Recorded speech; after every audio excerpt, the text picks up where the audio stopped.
Look, O dear friends, heed my words. On that day, all friends in the world will be enemies, beloved. Now they have indeed become enemies to each other. They no longer truly regard each other as close. They say, Famalana min shafi'ina wala sadikin hamimin. Now we have neither anyone to intercede for us, nor a close friend. Nothing is actually left. All those who were indeed in close proximity have undoubtedly turned into enemies. Because when they were in the world, Sin Almighty God said, "It is important to work together in acts of righteousness and piety, supporting one another in good deeds and moral behavior.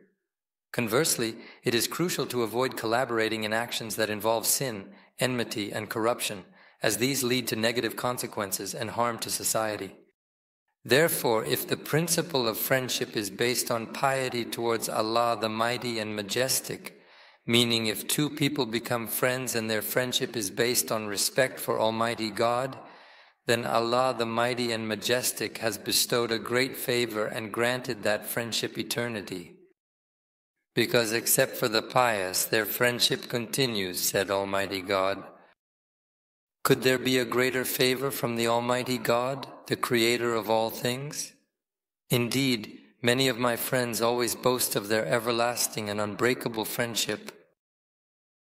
They always say how far back their friendships go, and that nothing could come between them, that nothing bad could happen between them, and that nothing could ever separate them, and that indeed, etc., etc. There will be various poems, different writers, settings, gestures, and more about this.